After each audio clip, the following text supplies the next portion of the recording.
си по-близо до вас. Добре. Още 2 минутки, както уточни.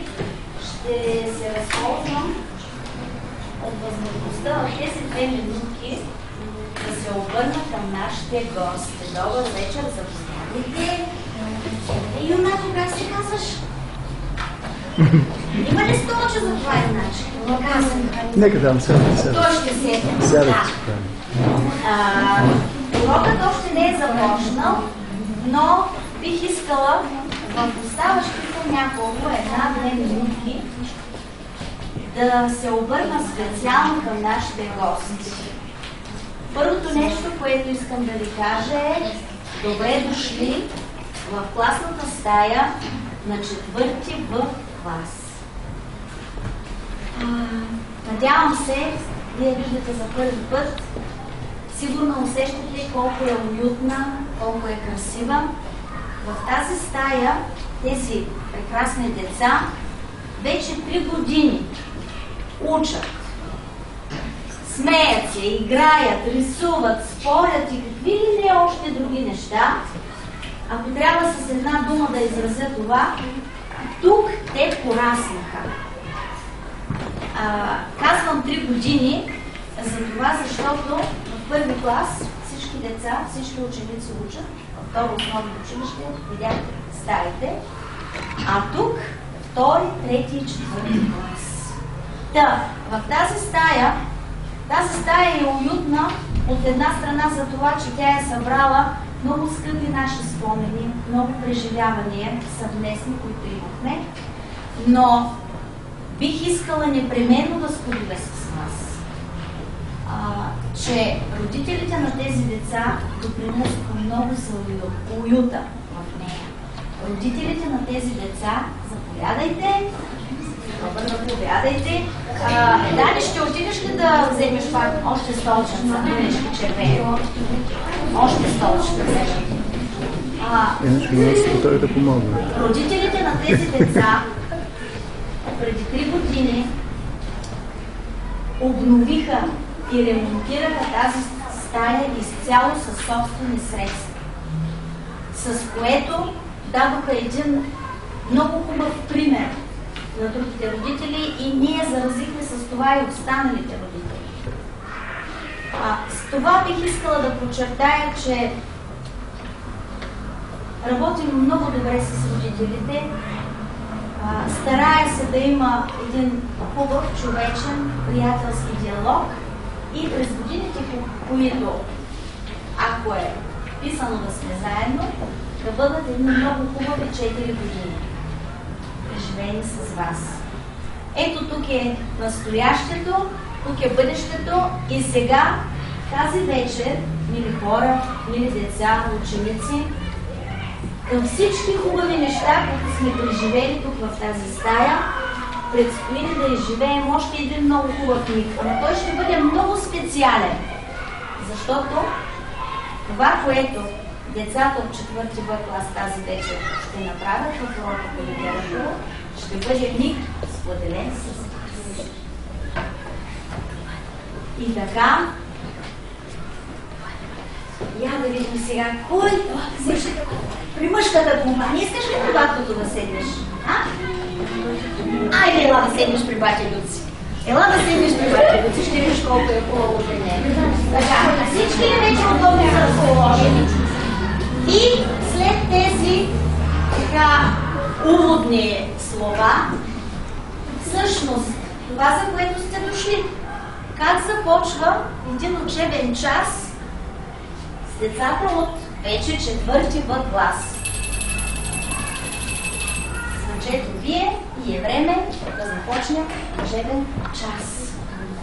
Това е нашия дежурен ученик за тази седмица. Госпожо Рачев, учениците от 4-ти В клас са готови за часа по литература. Добре, всички вече много ви благодаря, момчета. Предложете сега на нашите гости. Си благодаря ти за това, че всички вече са готови. Надявам се всички вече наистина са готови. Седнете.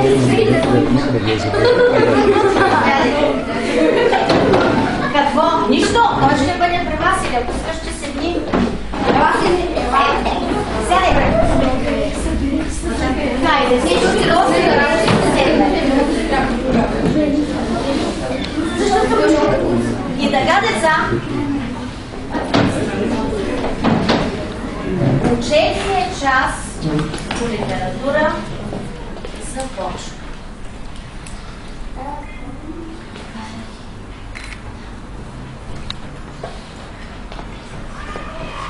Вие ще участвате в часа по литература с 4-ти В клас. Но аз имам едно предложение. Представете си, че не сте в учебен час. Представете си, че всички ние тук, събрани тази вечер заедно, в тази стая, толкова красива, ще изживеем една много красива история. Надявам се заедно с вас да се преживеем онова, което преживява и героят, Малкият принц от Антуан де Сент-Екзюпери. И тъй като казах, че това ще бъде една много красива история, като приказка, деца, как започват приказките, за да започне тук, сега, в този момент и нашата приказка? Билянче. Приказките започват с имало едно време или живял някога. Ти не остави някой друг да каже и друг. Да, имало едно време, живял някога. Деца, така ли почват всички приказки? Да. Така започват. Ами нека и нашата приказка тази вечер да започне по този начин. Имало някога един малък принц. Ето го, този малък принц. Къде живял малкият принц, деца? Къде Мариет? Малкият принц живял на една малка планета. Колко малка била тази планета? Малко по-голяма от него. Малко по-голяма от него била тази планета. Кой ще прочете сега началото на дечицата, които са тук и през есента ще почнат и те да учат буквичките? Каро! Имало някога един малък принц. Той живеел на планета малко по-голяма от самия него и много искал да си има приятели. Много искал да си има? Още веднъж да го кажем. Деца, запомнихте ли какво искал да си има малкият принц? Приятел искал да си има. Вие имате ли си приятели? Ой, колко още приятели ще имате на есен? Да. Ето така пише. Кой? Кой пише това? Кой, Марек? Антуан де Сент-Екзюпери. Това го пише Антуан де Сент-Екзюпери. Деца, ето как е изглеждал Антуан де Сент-Екзюпери. Но всъщност, за да се преживеят още по-добре нашите гости, историята и да участват истински в нея, хайде споделете кой е Екзюпери и каква е историята на написването на тази книга. Може ли някой да разкаже? Хайде, кой? Де си? Антуан де Сент-Екзюпери е френски летец, който пише тази книга по времето на Втората световна. Добре, де си, много ти благодаря. Има и още други неща, които ще споделите. Какво още знаете за написването на тази книга? Какво се случва по нече? Той е принуден да каже на пустинята Сахара и... Принудително, защото им повредил самолетът му се е повредил. И там среща малкият принц. Там е неговата среща с малкият принц. Точно така. И сега да видим всъщност. Кажите, за какво се разказва в книгата Малкият принц? И сигурно нашите гости са я чели, но хайде да им припомним. Но преди това, ако може да отворим, за да има въздух за всички в стаята. Кой е Малкият принц и за какво се разказва в книгата? Кой желае да каже какъв е Малкият принц, кой е той, за какво се разказва в тази книга. Вяра? Малкият принц е... Той е много любопитен, той е много чувствителен понякога.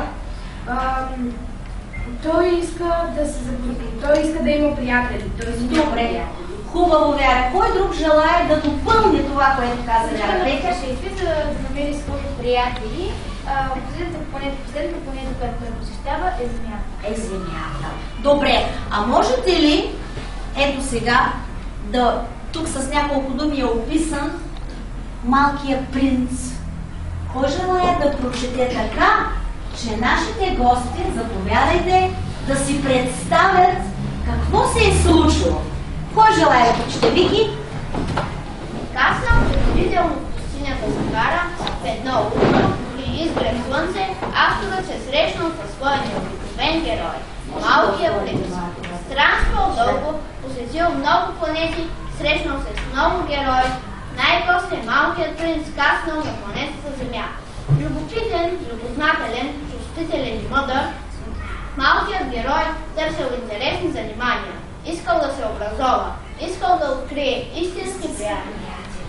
И така, да видим сега през какво минава пътя на Малкия принц, докато той търси своите приятели. Можете ли да кажете, деца, това, което се спомняте от прочета на книгата, с кого се среща, какви планети посещава, какви хора той среща? Дани?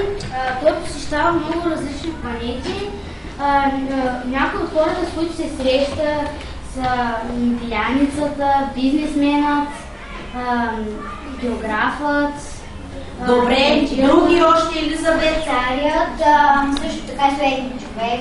Суетният човек. Той среща много интересни, но къде се случват най-интересните преживявания на Малкия принц? Къде, Люци? Най-интересните преживявания на Малкия принц се случват на Земята. Точно така. И сега, нека да си припомним, Малкият принц върви дълго сред пясъците на пустинята. Върви, докато най-накрая. Спомняте ли си този отказ? Можете ли да го прочетете или да цитирате по памет за какво точно ставаше дума? Стела. Докато най-накрая намерил път, а пътищата винаги водят При хората. Добре. Хайде сега, деца, да разсъждаваме. Какво означава това, че пътищата винаги водят при хората? Как го разбирате това? Защо пътищата водят винаги при хората? Яво? Защото те са направили пътищата. Защото хората са създали пътищата. И ако трябва да се изразим художествено като автори, как бихме казали още права? Хората са направили тези пътища, за да водят някъде, където те искат да отидат. Браво! Чудесно го каза. Аз бих казала така, например, че да, Вяра. Пътищата са създадени от стъпките на хората, които са минали. Точно така, че пътищата, това са отразените стъпки на хората и пътищата, това е една човешка следа, която води някъде. И сега започваме да разкриваме най-интересното от преживяванията на Малкия принц, които описва Екзюпери. Хайде да видим, след като той толкова много пътешества, след като той се среща с толкова много най-различни интересни хора, нека да видим какво преживява той при всяка нова среща. Вече казахме, че той е много чувствителен, казахме, че той е много състрадателен, той е любознателен. Но нека да видим кога и защо плаче. Кога и защо той изпитва тъга. Той плаче. Можеш да си седнала, можете да не ставате правилеца, може както сте се Той плаче, когато излезе на свет, така ще прочитам. Ах, малки принце, така аз постепенно прозрях мъничкият тип на околни живота. Дълго време това единствено развлечение е главата. Областта на слънчевите зависи. Тоест, един от моментите, в които Малкият принц изпитва тъга, той плаче, това е когато наблюдава залези. други тъжни моменти Мариетка преживява ли той? Да, той също плаче, когато се разделя с лисицата. Добре, Явор? Когато разбира, че неговата роза не е единствена. Да, това е един много тъжен момент. Браво, деца! Други тъжни моменти? Също така той плаче, когато се разделя със своята роза, когато трябва да обикаля по Точно така. Добре, а сега, след като казахме кога той е тъжен, може би нашите гости тази вечер ще си припомнят, като си отидат от тях и други интересни моменти на тъга и на радост, но да видим кога малкият принц е щастлив. Сега, за да можете по-добре да отговорите на този въпрос, аз ви насочвам да намерите началото на текста в вашата читанка. Искам да поясня за нашите гости, че децата са прочели цялата книга Малкият принц и сега те имат избор да работят или с отказа от текста, от приятно, могат да работят и с книгата, носят си читателските дневници, тетрадките за хубави неща и така. Беше стигнал до градината с цъфнали рози. Ето го и нашия малък принц до градината с цъфналите рози. Кой ще прочете този момент? Кой желая? Кой го намери? Каро. Беше стигнала до градина с цъфнали рози. Добър ден, казаха розите. Малкият принц ги погледна.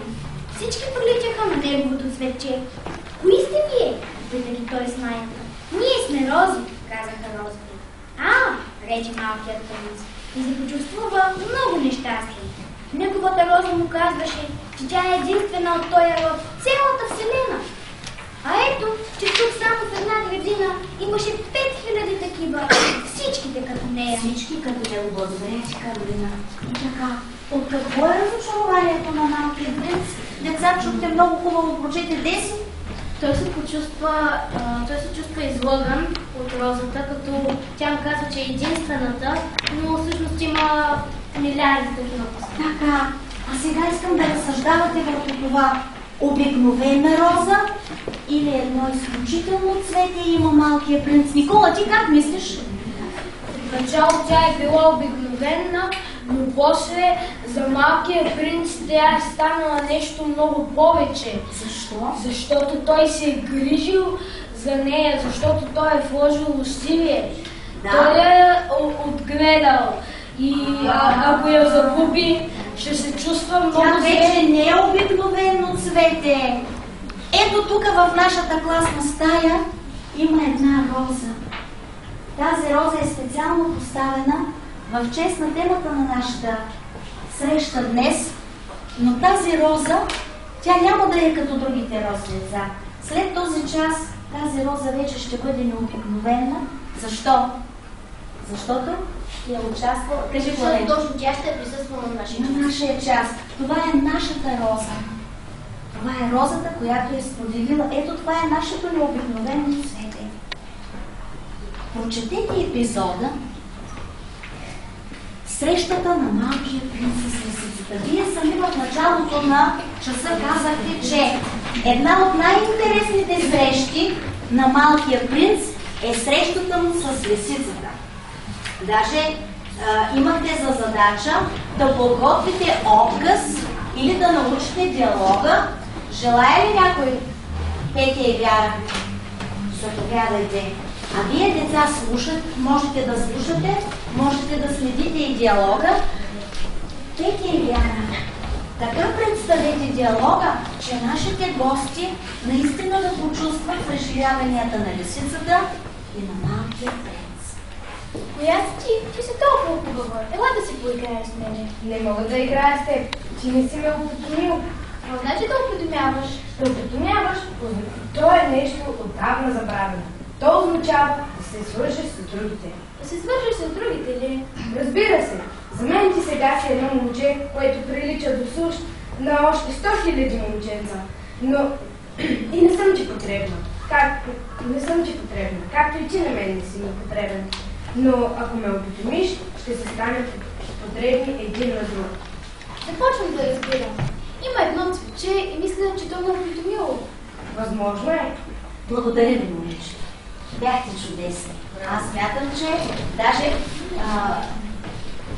вие ще можете след време, когато преживявате нещо, това да бъде за вас една морална опора. Да можете да цитирате това. Аз отново се връщам към децата и към нашите гости. Нашите гости също могат да участват с техни разсъждения, с това какво мислят за темата на нашия разговор. А сега, деца, насочвам ви към думите върху изречението. Имало едно цвете, мисля, че то ме опитоми. Това е едното нещо, върху което искам да разсъждавате, и другото това е. Ами нека да кажем и да попитаме всъщност деца, вие чували ли сте думичката опитоми? Знаете ли какво е опитомявам? Чували ли сте? Ето сега ще ви обяснят какво е това. Деца, какво означава да опитомиш някого? Какво означава да опитомиш? Криси? Да опитомиш някого означава да се свържиш с него, мога дори да... Ще бъде чудесно, ако подкрепиш своите думи с текст. Спокойно? Да. Какво значи да опитомяваш? То е нещо отдавна забравено. То значи да се свържиш с другите. Да се свържиш с другите. Това казва лисица. То означава да се свържиш с някой човек. Да се свържиш с другите. Ето ви, деца, илюстрацията на този момент. Можете ли от книжките, които са пред вас, още да продължите този момент на опитомяването всъщност? Намерихте ли го, Вяра? Аз съм намерила само малко по-рано. Още по-ясно да стане на всички какво означава да опитомяваш. Може би децата тук са чували, че животинче може да се опитоми, но думата опитоми има много по-голямо значение. Вие ще я запомните сега и с нещо повече. Да?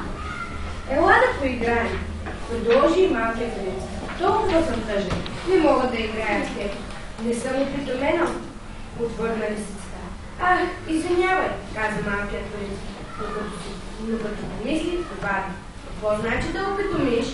Ти не си от тук. Какво търсиш? Търся хората, каза малкият принц. Какво значи да опитомиш? Хората имат пушки, каза лисицата. Не, прескочи това и точно в момента, когато тя му казва, ето има много момченца. Плами. Да се свържеш с другите ли? Разбира се, каза лисицата. За мен сега ти си само едно момченце, което прилича да всъщност 100 000 други момченца. И не си ми потребен. И аз също тъй не съм ти потребна. За тебе аз съм една лисица, която прилича до всъщност 100 000 други лисици. Но ако ти ме опитомиш, ние ще сме си потребни. Един на друг. За мен ти ще бъдеш единствен на света. За тебе аз ще бъда единствена на света. Благодаря, че Плами. И така, нека сега да разсъждаваме върху това. Деца, да опитомиш някого. Това означава да се свържиш с него. Аз бих казала своята гледна точка, т.е. да го приближиш към себе си. Вие съгласни ли сте с моето твърдение, че това означава да приближиш към себе си? Таско, ти как смяташ? Според мен, това, което вие смятате, е абсолютно вярно.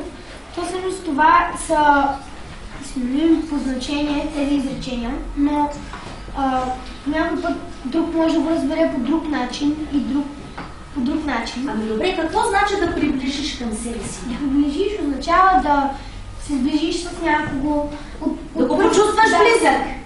Например, да си споделяш някакви неща. Да споделяте. Да. Добре, да споделяте. И аз исках, насочих я към тази илюстрация, защото лисицата обяснява как ще стане това. С един момент ли ще... Вяра, хайде да допълниш. Ние сме подготвили без това целият диалог, и знам. Лисицата казва следното, че малкият принц, за да я опитоми, трябва да е много търпелив. Трябва да сте търпеливи, ако искате да се сближите с някого. Ето ви един житейски съвет, една мъдрост. Добре, Вяра. Той трябва да стои малко по-далеч от лисицата. Ето тук. Това кой момент е, Вяра? Това е точно момента, в който лисицата му казва къде трябва да се намира. Ето сега, те са на разстояние, те не са се сближили още. Малко по-далеч в тревата. И също така, лисицата казва, че ще го гледа с краищата на ухото си. Краищата на ухото само ще го наблюдава. И че не е нужно той да говори, не е нужно да казва нищо. Нищо да не казва, понякога в мълчанието се крият много повече неща. Браво, Вяра! Всеки нов ден малкият принц да се приближава до лисицата и така... Добре, деца. Но имаше и още нещо и сега Каролина иска да допълни. Аз си спомням, че лисицата е казала на малкият принц, че трябва да дохожда при нея по едно и също време. Много хубава дума, българска стара, дохождам. Да дохожда, по-късно ще стане въпроса за превода, да дохожда при нея по едно и също време. Ама това е един много интересен момент, деца. Спомняте ли си го? Кой иска да го преразкаже или ако го е намерил в книгата да го каже? Ако ние ще се срещаме в 4 часа, то какво дани? Ако идваш, например, в 4 часа след обед, аз ще се чувствам щастлива. Още от 3 часа. Още от 3 часа. Деца, аз искам да ви кажа, че понякога срещите, които имаме и са неприятни и с човека, когото обичаме и искаме да бъдем заедно, са нещо много хубаво. Но по-хубавото като че ли е подготовката за срещата. По-хубавото като че ли е очакването. По-хубавото е това, когато ти чакаш кога ще се случи. И самата среща, разбира се. Ето ви го един от най-хубавите, един от най-съкровените моменти на сближаването, на опитомяването, т.е. на научаването на нещо много важно в живота, което, мили деца и мили хора, дори в училище не се учи. То се учи по един много специален начин, който вие също сега ще разберете. Какво става с нашите герои, с нашия малък принц? Кога? Да, Люци, искаш да кажеш нещо? Искам да кажа нещо друго, не свързано с въпроса ви. Да. Когато лисицата му казва как може да опитоми, тя му казва, че езикът е извор на недоразумение и му казва, че в първи момент не трябва да говори с нея. Браво, Люци!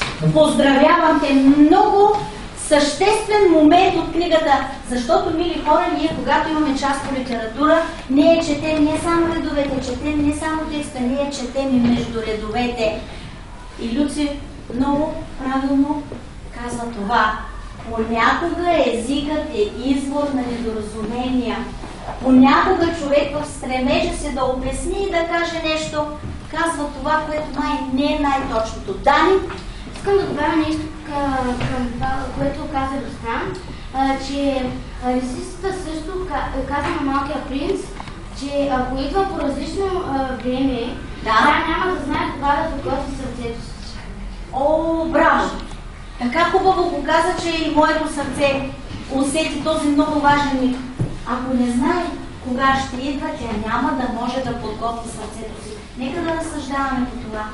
Какво означава да подготвиш сърцето си? Първи таз повдигна и за това кой ще каже.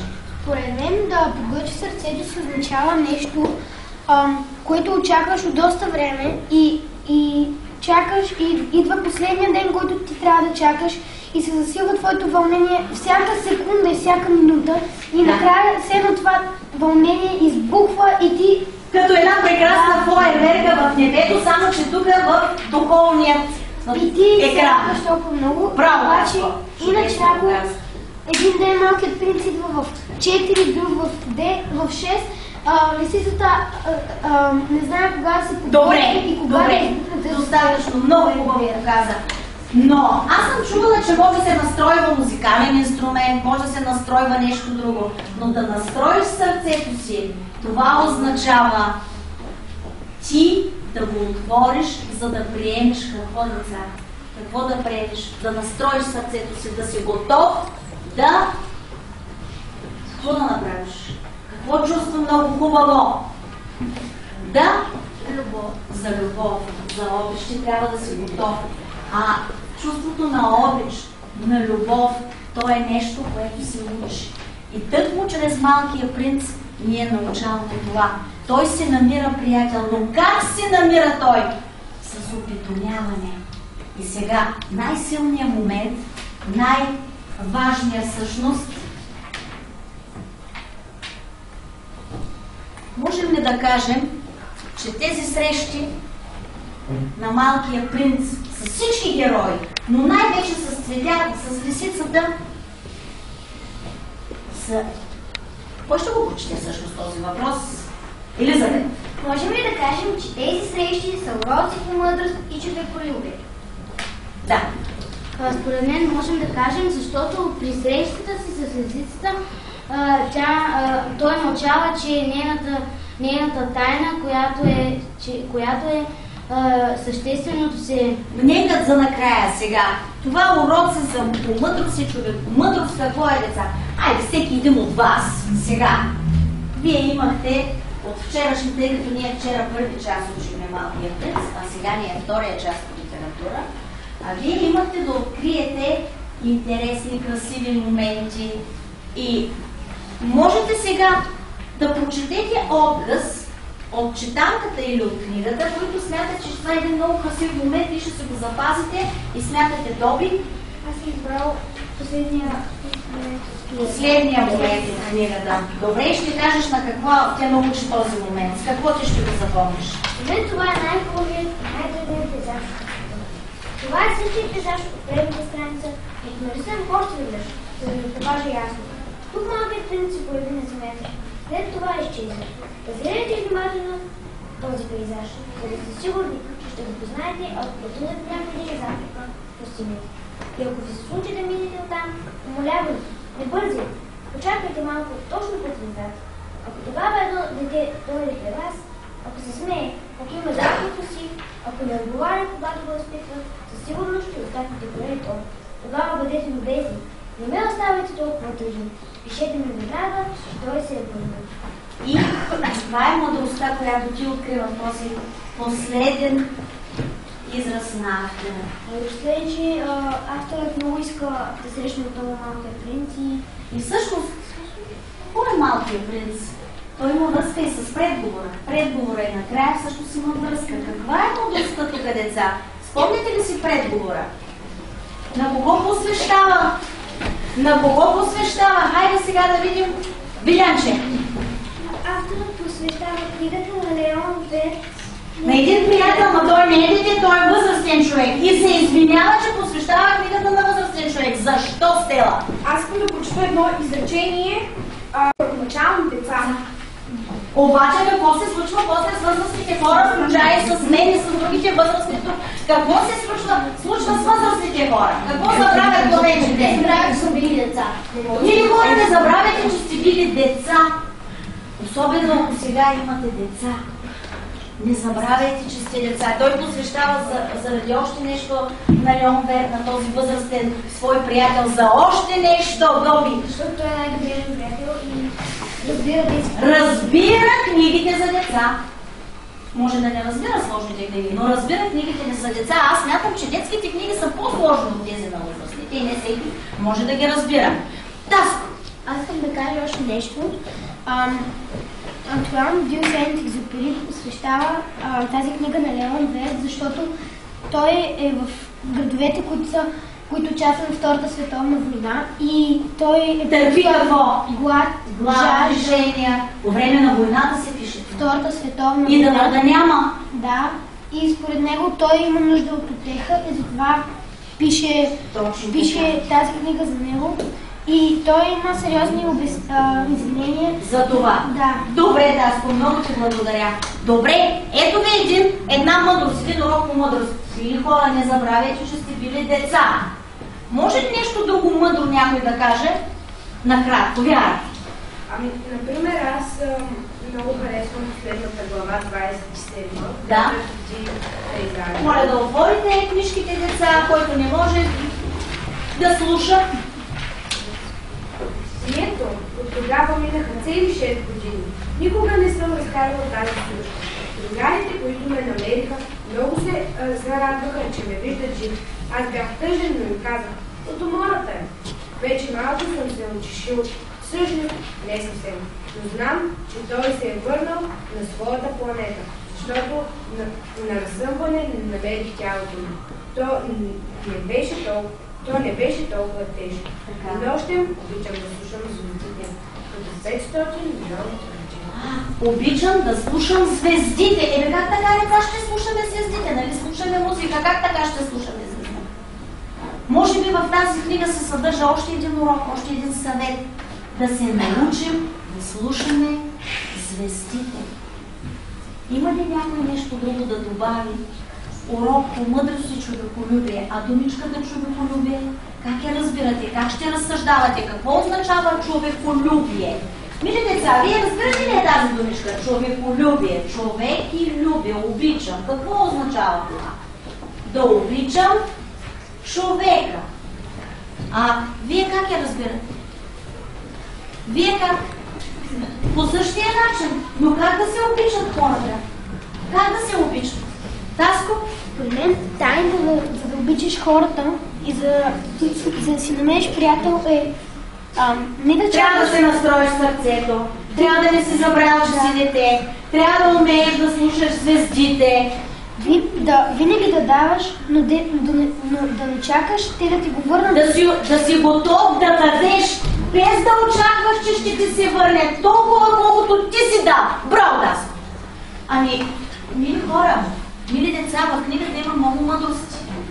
Има много, но вие не може в един учебен час. Ние само ще ви предизвикаме още веднъж да се върнете към тази книга, да я прочетете и да споделите един красив момент с вашите деца. А сега, готови ли са децата и гостите? Настройте сърцата си, защото сега вие ще узнаете една тайна. Готови ли сте да узнаете тази тайна? Преди обаче да прозвучи тази тайна, кой момент е илюстриран? Кой е този момент, който е илюстриран? Галя? Този момент е илюстриран, когато от малкият принц се сбогува с... Сбогува се! Ами добре, аз се спомням в книгата, че пишеше, ама аз сега ще плача. Добре, деца? Има ли смисъл човек да се свързва, да опитомява, след като има раздяла? Има тъга? А пък тъгата е нещо, което боли. Много боли.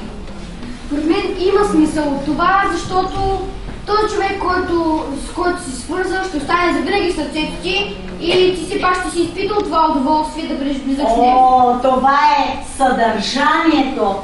Спомнете си момента в градината. Какво казва той? Аз намерих този момент с сбогуване. Добре, учите го, за да илюстрираме с слово и с картина. Така малкият принц опитоми лисицата. И когато наближи часът на заминаването, лисицата казва: аз ще плача. Ти си виновен, каза малкият принц. Аз не ти желая никакво зло, но ти поиска да те опитомя. Разбира се, каза лисицата. Но ще плачеш, каза малкият принц. Разбира се, каза лисицата. Благодаря ти, Камина. Благодаря ти много. Таско? Така че още преди малкият принц... Я вижте лисицата, как е нарисувана, какво има тя, какво? Тя на сълзи.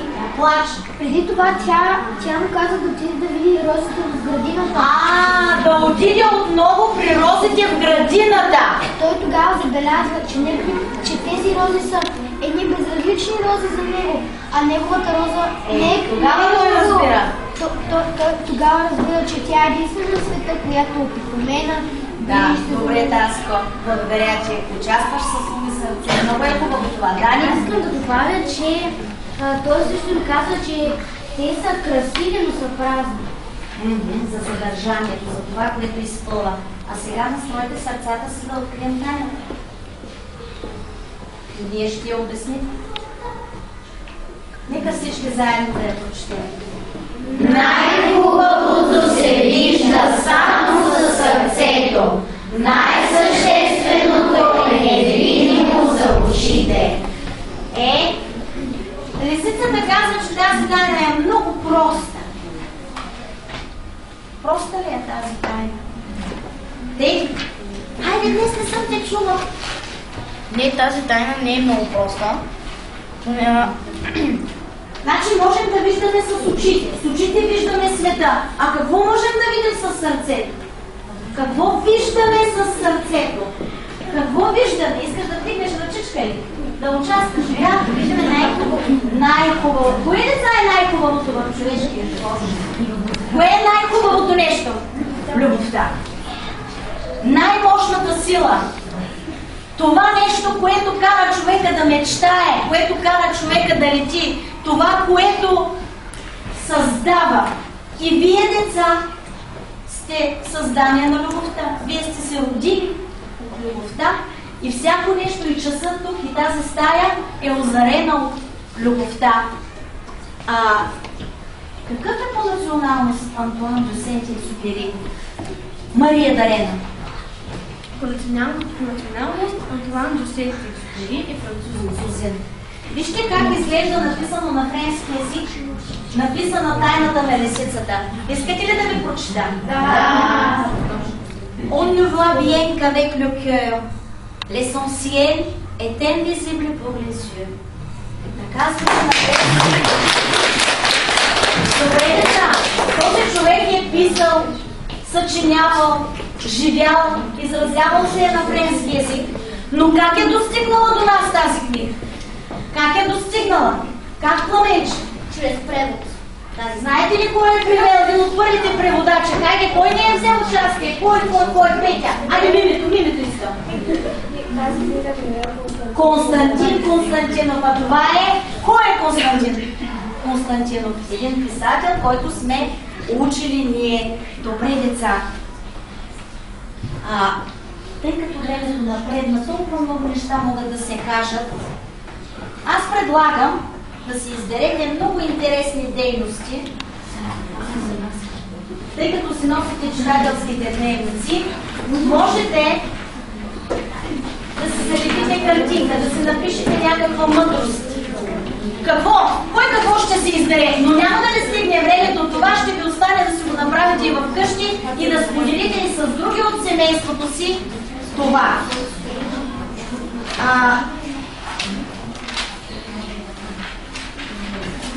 Бих искала преди да съчетаем изкуството на словото, на музиката и заедно да изпеем песента за Малкия принц, да кажа нещо, което в момента чувствам. И така, тъй като заедно съпреживявахме историята на този малък принц, мили деца, искам нещо да ви кажа много съкровено. То е нещо като тайната на лисицата. Преди 4 години, когато се видяхме с вас, за мен първия ден, вие бяхте просто едни деца, навършили 7 години и такива, които трябваше да тръгнат на училище. За мен вие бяхте като хиляди, като милиони други деца. Но днес, след 4 години, вие не сте просто четвърти в клас. Вие сте моят клас. Вие сте моите ученици. Мисля, че ние с вас се опитомихме. И мисля, че ние, Таско макар за една година е от нашия клас, но... Според мен, вие сте опитомили тях, защото... Взаимно. Да, взаимно вие сте взели според мен по-голяма роля, защото вие сте възрастният човек и знаете как да го направите по-добре. Така, от мен. Ами, аз мисля, че чувствата са невзаимни. Иска ли някой нещо по това да каже? Вие опитомявали ли сте от някого? Някой приближил ли ви е? Вие приближили ли сте го? Никола? Да, аз ето за Вики съм бил. Да, той ми е приятел, да. Добре. Някой друг иска ли да сподели нещо по този въпрос? Таско? Аз имам един приятел, който според мен ние взема се опитомихме и вече нищо не крие. Сте си близки. Ние сме си близки, всеки ден си играем и аз го чувствам хубаво. Надявам се, че си избрахте дейност и тази дейност вие ще си я направите в къщи. А сега, нека заедно всички да изпеем песента за Малкия принц. Може да обосите лампите, защото сега ще видите едно малко ключе. Моля, пригответе се да изпеем песента, но така ще да слушаме Любка и Крипка и какво чувстваме днес след новата литература.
от една вълшебна приказка. Но човекът сам пише своята приказка, а книги като Малкият принц само го напътстват и осветляват да живее по-красиво мигът на планетата Земя. Благодаря на децата, благодаря и на гостите, че споделиха с нас този вълшебен миг. Малък принц живее във всеки един от нас. Просто всеки трябва да го разпознае и да го усети. Но преди да станат децата, Бих искала да представя професор Иванов, преподава педагогика в Тракийския университет. Част от неговите прекрасни студенти, с които ние работим и разбира се, те идват при нас на практика, бъдещи млади начални учители, на които ще дадем щафетата. Изобщо тази вечер си предаваме много хубави неща и се учим. Ако някой нещо иска да каже, сега е момент. Госпожо Рача, може ли? Да, може ли? Най-напред искам да благодаря на децата. Присъствах не на урок, присъствах на един спектакъл, в който вие показахте това, което сте научили не от страниците на книгите, а от вашите отношения. Много съм щастлив, че бях сред вас. Щастлив съм, че можах да покажа това на моите студенти, защото те ще станат учители и когато тръгнат да преподават, хубавото няма да го открият между страниците на учебниците, хубавото ще го открият в общуването с вас. Към родителите искам да се обърна. И аз много съжалявам, че го няма родителите на тези деца, защото вие виждате едни четвъртокласници, а това са почти петокласници, вече с единия крак в трети клас, които носят в душата си нещо различно, нещо, което трябва до края на дните си да има любовта към човека, да разбирателството. Какво по-добро от това? И ако училището е място за знание, според мен училището трябва да бъде място, школа за човеци. Аз видях това и искам да благодаря на госпожа Рачева, с която много години работя и за мен е удоволствие да присъствам. А за вас, родители, на които предстои да запишете децата си в първи клас, ако съм на ваше място, бих поставил следния казус. Когато преподавам на студентите, аз ме питам, при кого биха си оставили детето? При един такъв доктор на науките, който знае и не може всичко, но е бездушен. Или при един учител, който приласкава децата и ги води по пътя на познанието, но ги води и по пътя на любовта. Винаги съветвам на студентите да изберат други учител. Не он знаещия, не деспота, защото живота е един, рестарт няма и е много важно как ще се живее. Благодаря, госпожо Рачева.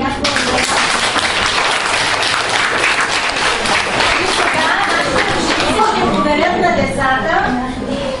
Малкият приличен спомен може да им го напишете с няколко думи. Пожелавам ви приятна вечер. Радвам се, че се запознах